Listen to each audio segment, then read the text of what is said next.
Everybody give that a round of applause. Fantastic.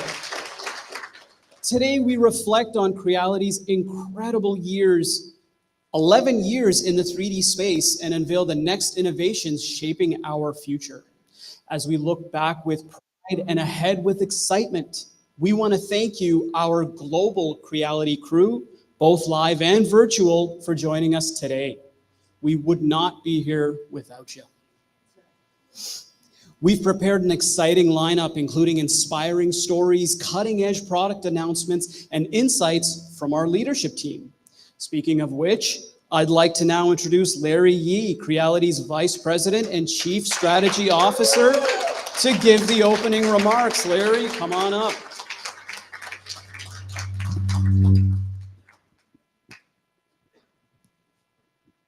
Well, thank you for the introduction from Duke. Thanks everyone for attending our 11th anniversary of Creality.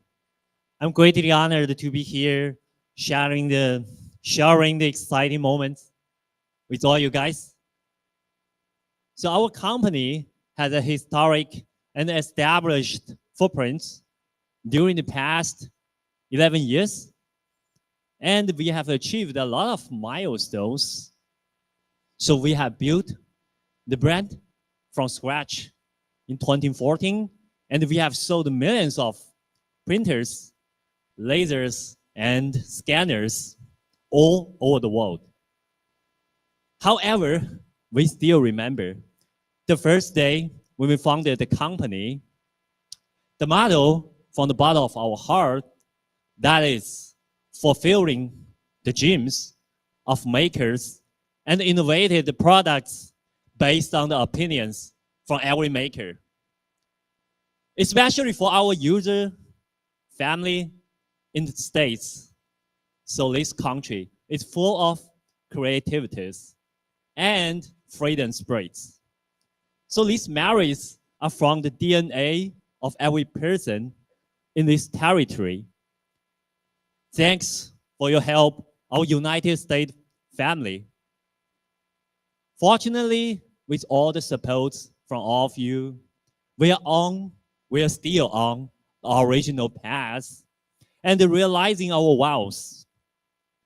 At the same time, further, we have tapped into this fascinating industry. The more voices we have to listen up.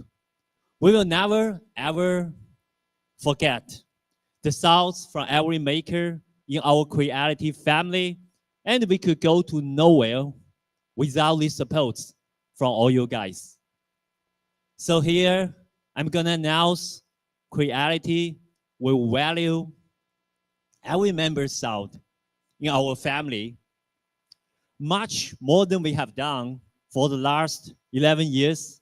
And we are thinking about from the long-term way is how to empower every maker, not only by printers, scanners, and lasers, these physical tools, but a new and complete ecosystem with all the family and create some sort of novel approach to make every maker happier here and much more happiness we can dig out than any other place. So let's keep all the specific interventions on the wrap, and we will unravel all of this day by day from now on. We will see. And thanks for coming again. Creality loves all you guys. And please allow me to representing all our members to wish Creality happy birthday. Thank you.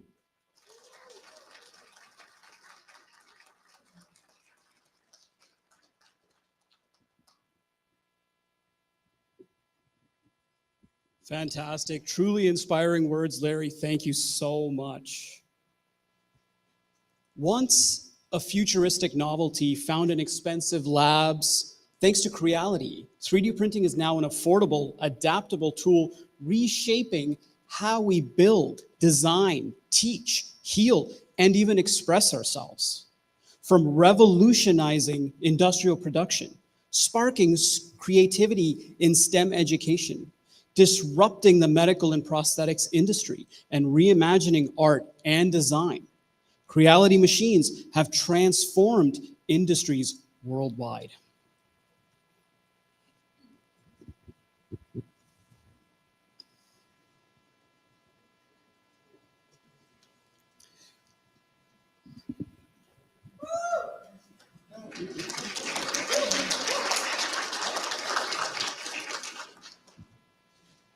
So today we'll actually hear from this brilliant panel, each offering a unique lens on the evolution.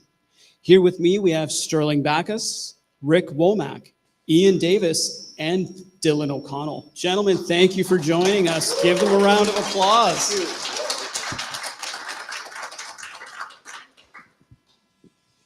Well, as you probably know, 3D printing had its start and has often been associated with engineering and fabrication. Once inaccessible to the world, the open source Maker Initiative and 3D printing revolution has changed all that. And Creality's place as a major player in the industry supplying 3D printers to the masses has allowed industrial prototyping and fabrication to be done in homes. Our next speaker, laser physicist and supercar maker Sterling Backus, has reinvented industrial prototyping to fit into his garage by custom fabricating supercars in his driveway. That's wild. Sterling, thanks for being here, sir. Your big story with Creality started from a small thought during some father and son time. Tell us how you went from playing games to production in your garage. Well, thank you for having me here. It's a real pleasure. So we started our journey basically with a video game that my son and I played where we were always driving the Lamborghini Aventador.